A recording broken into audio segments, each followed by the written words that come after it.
Thanks for tuning in to Retiring Wealth. Got a great show lined up for you. We're going to be talking about things to consider when retiring early. What about taxes and health insurance? What impact is that going to have on you? What about precious metals, gold, silver? How do those potentially play a role in your retirement plan? Expense ratios, one of those financial terms that you may have heard, but what exactly is that and how does it impact you? And lastly, surviving spouse taxation. Taxes are so vital in your retirement plan, you need to be planning for that. So stay tuned to Retiring Well. Retiring Well, brought to you by Centennial Wealth Advisory, financial advisors specializing in retirement planning and serving all of Northern Michigan. Retiring Well, helping you plan for a successful and comfortable retirement. Retiring Well. Plan to retire well. If you're in the fortunate position to be considering the idea of retiring early, what are some of those questions or ideas that you need to be contemplating as far as what to do when retiring early? So first off, it might be, when or how are you going to draw from your retirement account? So when you have an IRA, it's at age 59 and a half where there's no longer any penalties. But if you were to draw out income prior to 59 and a half, then the IRS has a 10% early withdrawal penalty. Now, one of the ways around that is Rule 72T, and I won't dive too deep into that right now, but it's a way to generate a consistent income stream and avoid that 10% penalty. Or perhaps it's drawing from your 401k after age 55, where you can access that money and again avoid a 10% penalty. But that's another question of, our IRAs, 401ks, are they going to be really the best place to draw your income when it comes to maybe the different tax purposes of what impact that's going to have, or maybe what impact would it have for you on potential health insurance subsidies? So there's different ways that you can draw income, whether it shows up on the tax return or if it comes from an after-tax, say, savings or brokerage account that wouldn't be show up on the tax return, and what impact that would ultimately have on you. One of the other areas when considering to retire early, what about Social Security? Is that going to be a big piece of your overall retirement income stream? And if so, when are you going to start that? Are you going to draw it at age 62? Are you going to defer that out to your full retirement age or wait until age 70? Those are all decisions to be considering. And along with that, if you stop working, then obviously your benefits are going to be reduced because you're no longer paying into Social Security. What about your health insurance plan? Do you have from your employer, is that something that they offer as part of your retirement package, or ultimately does your insurance benefits stop at that point? So there's a variety of plans, there's a variety of ranges of costs that you have to consider when looking at health insurance. So also, what are your plans if you do retire early? Do you have certain hobbies or things that you look forward to doing? I've come across so many folks where they get to retirement and they're so thrilled, but then they're trying to think of, okay, what does this next chapter of my life look like? So again, if you're contemplating retiring early and not sure on some of the numbers, we'd love the opportunity to sit down with you and talk about that further. Hey, welcome back. Hopefully you found that super exciting because, I think the old adage was retirement was an age, and it's not. I've had experiences with a couple clients. They came in and actually they led the meeting with that. They said, we figured out a long time ago, retirement is not an age, retirement is a number. And so they were super well educated on what they wanted their number to be. And so they worked really hard to make sure that they could hit that number so that they could have, a predictable retirement. Anytime there is younger clients that want to retire, the very first thing that I introduce them to is a hit list. And maybe we should expand that out. A hit list. HIIIT. H is for healthcare. Better have a healthcare plan. Nick's got some specific examples he's going to talk about in a minute on that. We have the investment risk of what you're currently in that you better be aware of. What's inflation look like for a retirement that could last a really long time? What's your income plan? And then finally, what is the tax component over all of that stuff? And so as they continue to meet, we just get to recover cover all of those areas. We found in their plan that they could reposition some of their assets to take advantage of some opportunities that were out to maybe lower some of that investment risk. We also put some things in place to try to hedge against inflation, and that was all done through an income plan where we could map that all out, and we would work every single year on what their tax component was so that they could become tax diversified. Yeah, I'm glad you brought up health insurance, because that is often a topic that's kind of overlooked. I mean, a lot of people that come into the office, they're under the understanding that, hey, I've had health insurance through my employer for 30 plus years. When I retire, I assume I can go out and get that similar insurance plan. And sometimes that's just not the case. I had a client come in and he was kind of shocked to understand that his health insurance premium would go up substantially even through the marketplace. So it's always good to make sure that you're looking at all the aspects of retirement, not just how your investments are doing. So stay tuned. Coming up next, we're going to be talking about expense ratios and then also precious metals. You don't want to miss it. Hi, my name is Jack Klunder, and I am a financial advisor with Centennial Wealth Advisory. I work out of our Cadillac office, and we specialize in retirement planning. We take a very holistic approach. We start with investments and see how you're situated there. We do wealth management. We do income planning. We do tax planning, any kind of healthcare issues or needs that you might have for insurance. And then we talk about what your legacy plan might be. So if you are nearing or in retirement and you have questions that you want to go over, please give the number on the screen a call, and we can have and set up a free, no obligation consultation. At Centennial Wealth Advisory, we take a holistic approach to your retirement planning. So it's not just looking at what your investments are, but what is that long-term income plan for the next 30, 40 years of your retirement? What about taxes and what role they play in your retirement plan?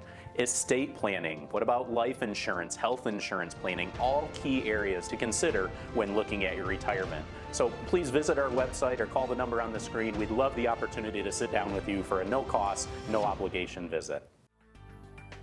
When does a Roth IRA conversion strategy make sense? Check out our free instant download of the Wealth Report at cen-wealth.com regarding Roth IRA conversions to help you plan to retire well. Find out what the Roth IRA conversion rules are and what scenarios are beneficial from a tax perspective. To receive this instant download, simply visit cen-wealth.com, scroll down, and click Download Now to receive your copy of the Wealth Report. Simply visit cen-wealth.com.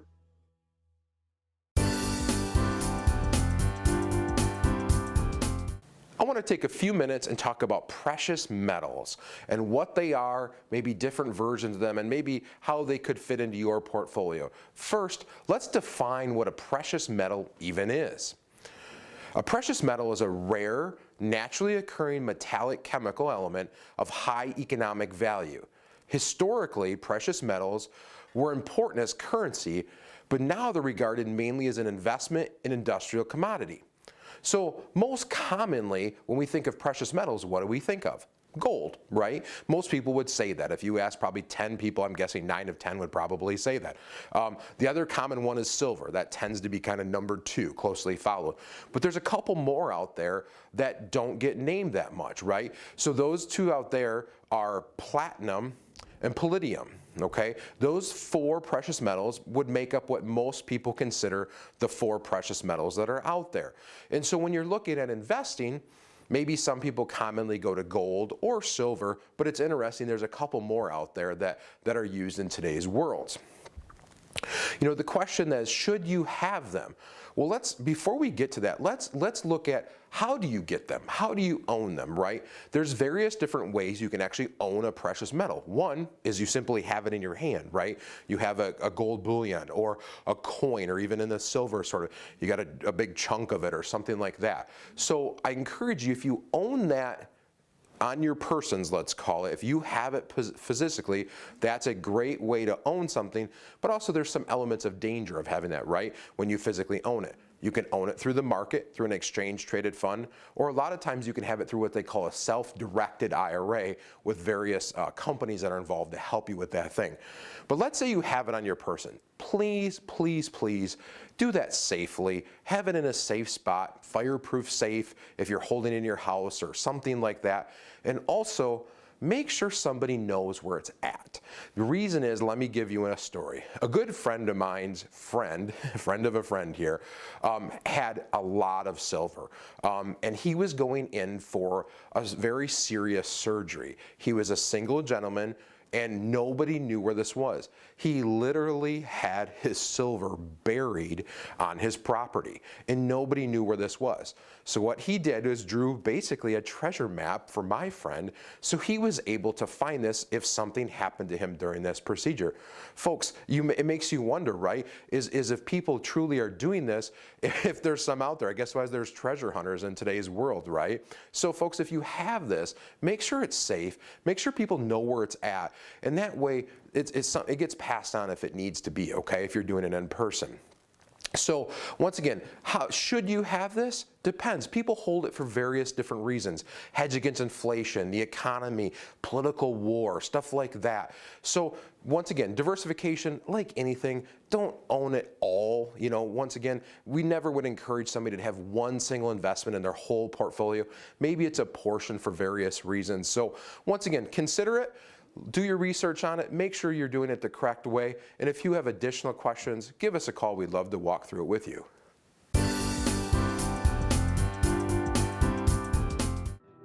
Your grandchildren are precious to you. They are your life. This is your time to have that special relationship. Taking care of yourself is taking care of them. Centennial Wealth Advisory is offering a free, no-obligation retirement review to make sure you don't run out of money during your retirement. Centennial Wealth Advisory. Your best is yet to come. What can Retirement Analyzer do for you? Retirement Analyzer is a software tool that can help you prepare today for your financial future. You've worked hard to save for your retirement, but as you near your retirement, you may have concerns. Have I positioned my retirement savings wisely? Have I saved enough for retirement, and will my savings last throughout my lifetime? What impact could inflation have on my future expenses? What if I suffer a long-term illness? Will I have enough money to cover my medical care expenses and still be able to meet my other financial obligations? Could changes in the income tax rates disrupt my retirement strategy? There's no need to be in the dark as you prepare for your retirement.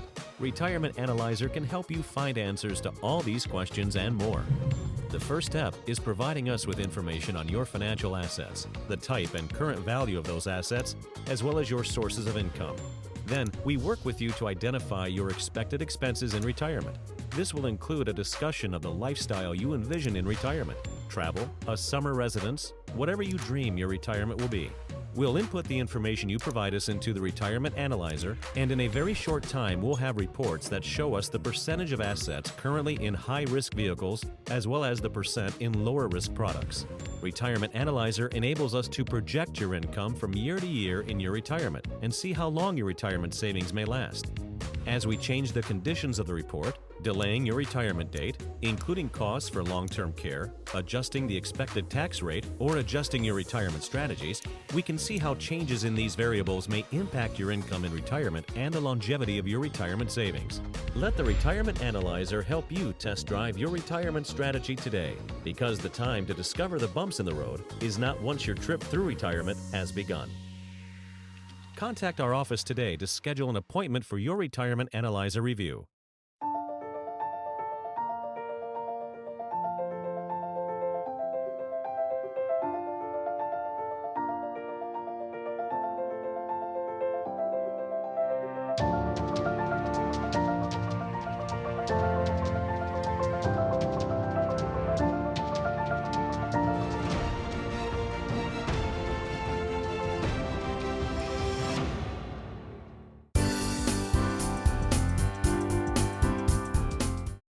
Expense ratios, what exactly are they? It's again one of those financial jargon terms that maybe you've seen perhaps on a 401k statement or on an investment statement, and you're wondering, what exactly is that? Well, again, they're going to be talking specifically about what is that expense within the mutual fund that you might be invested in. So there's different general and administrative costs within a mutual fund, different research costs, and so they have an objective of that fund. So there's going to be costs associated with that investment. Unfortunately, nothing's free. So there's also going to be different advertising costs within a mutual fund. They're always going to be trying to seek new investors, so they're marketing that particular mutual fund with the hopes that you're going to invest and therefore cover those costs.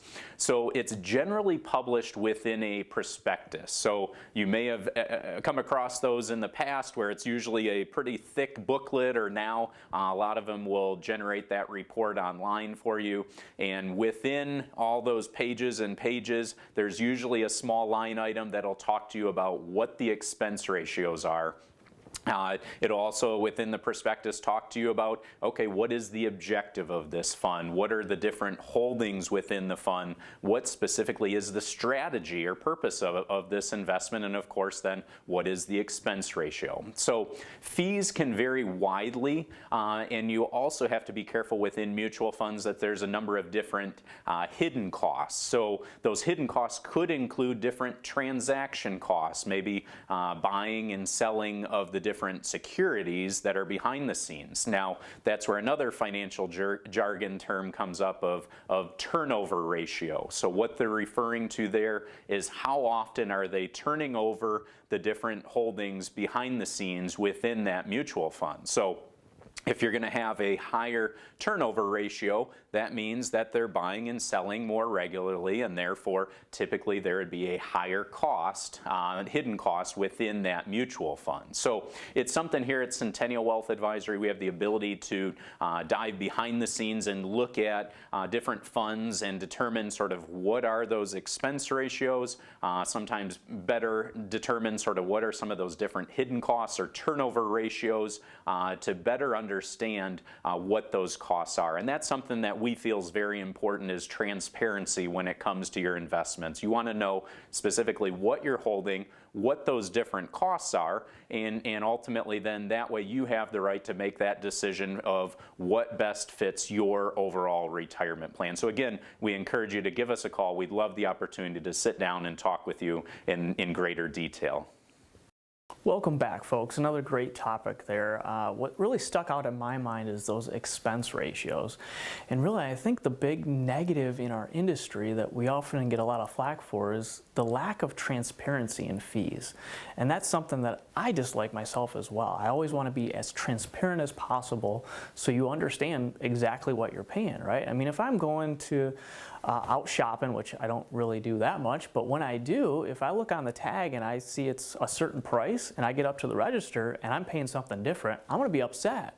And that's the same with the investment world. If you're told you're paying your advisor X%, but then there's underlying fees that you had no idea were involved in that investment relationship, I'd be upset as well. And that's something that we want to make sure that we explain as best we can to you. So right, Nick, you know, in our first meetings, that's the first thing that we go over is how we get paid and what that looks like. You know, it actually, as I was looking at this, it reminded me all the way back to 7th grade. And in 7th grade, my parents were feeding a growing boy.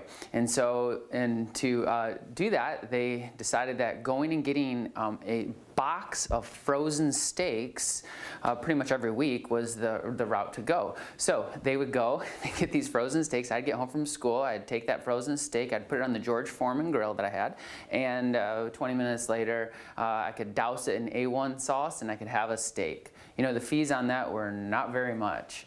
Now that I've gotten older and can appreciate maybe a better steak, they cost a little bit more, but there's a lot of value now that comes from those better steaks. And so that's my analogy to kind of use.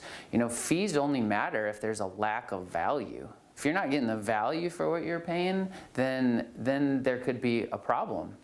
I just ran across one in the Cadillac office where we do risk and fee analysis, and so I was able to educate the client and show them exactly, hey, look, you're paying 3.06% a year on this one mutual fund when it comes to your expense ratio. And when we added the whole portfolio up, they averaged 2.71%. That was news to them. And so what we get to do is we get to educate first, and then the rest falls in place. So if you're at home and you're wondering about what your risk or what your expense ratio might be, give us a call. Let us know. We can help you understand how you might be positioned in those two categories. Hey, stay tuned. Coming up next is the surviving spouse taxation.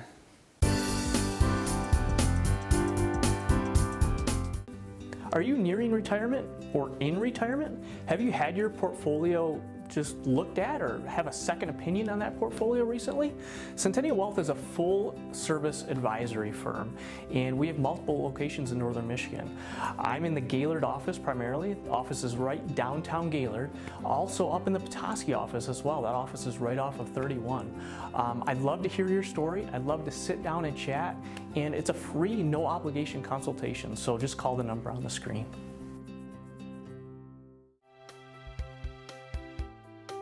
If you are retired or soon to be retired, let us help you plan to retire well. Centennial Wealth Advisory specializes in retirement planning and has offices in Traverse City, Cadillac, Petoskey, and Gaylord. We'll never pressure anyone to become a client. Our goal is to inform and educate. Simply attend one of our live events or schedule a meeting at one of our Northern Michigan office locations for a free, no obligation retirement review.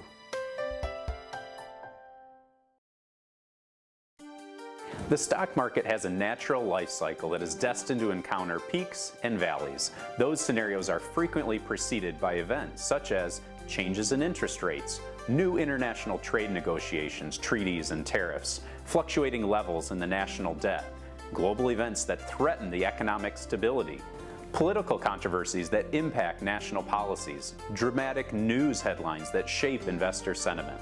While each of these issues, and certainly all of them combined, generate cause for concern, it's important to remember that we have been in similar circumstances before. One way to help gauge market-related anxiety is to consider observations made by renowned investment experts who have weathered many markets' ups and downs over the years. Contact us today for a complimentary portfolio risk assessment. We'd love the opportunity to help you plan to retire well.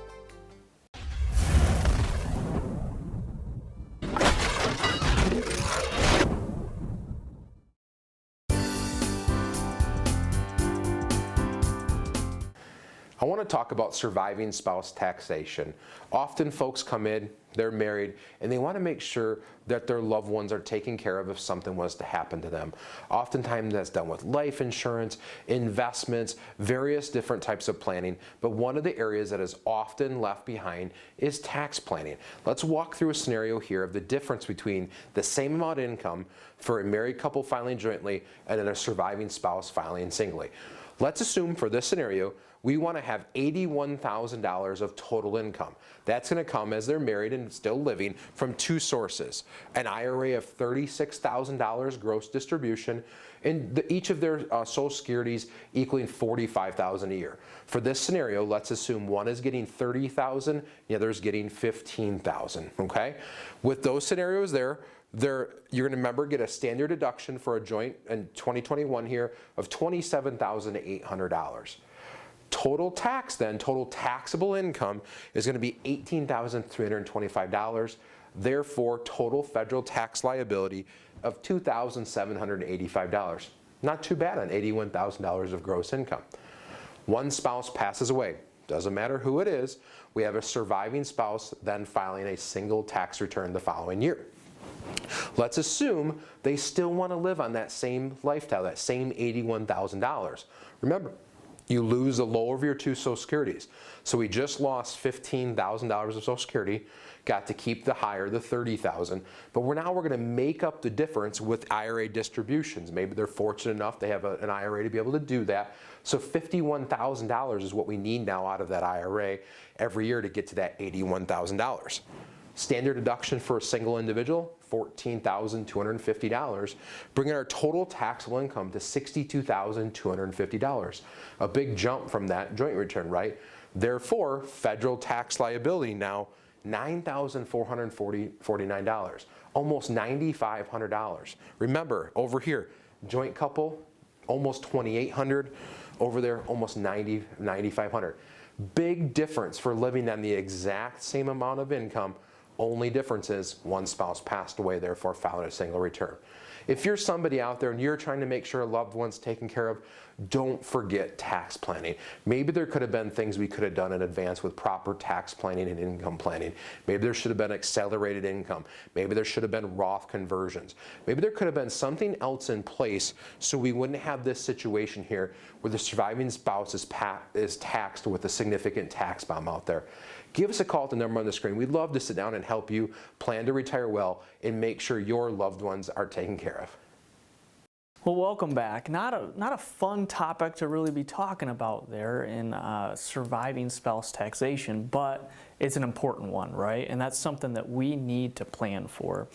And when I think of that, an IRA exit strategy really comes to mind through Roth conversions. Recent couple that came in, they had all their money in 401k, no after-tax dollars saved one bit. And the name of that game was trying to convert as much money possible while they can, right, before one of them passes away. Because they understood, hey, if one of them does pass away, their tax brackets are going to go from the married filing jointly to the single filer, and it jumps up those brackets drastically. They were in the 12% tax bracket, and when one of them were to pass away, they would most likely be in the 22% tax bracket. So 10% savings doing those Roth conversions early in retirement. Absolutely. You know, when I think about that surviving tax trap or risk, you know, we know about what that looks like. It's our world. You know, maybe if I could use an analogy, sometimes I love teaching people how to water ski. And what happens is, you know, you get these brand new people on the boat. Maybe they've not had a lot of experience about boating or skiing, and they're kind of watching the show and they kind of look at stuff and like, oh, there might be some risk there. I'm the boat driver. I know exactly how many risks there are out on the water. And what I find is a lot of times they have no clue what the kind of risks are that are even out there. And you know, I use that as an example of, you know, if you are at all worried about anything in your portfolio from a tax standpoint, from a healthcare standpoint, from a legacy standpoint, investments, are you taking on too much risk? I don't know, you know, but that's something that we have to know about, because it's so important in your planning to help you retire well, is to first address the worries that you might have. And so again, if you have any questions, feel free to call. We'd love to meet you and hear about your story, and hopefully be able to help you address those worries that you might not even know about. Hey, hope you enjoyed the show this week. Tune in next week, same time, same place.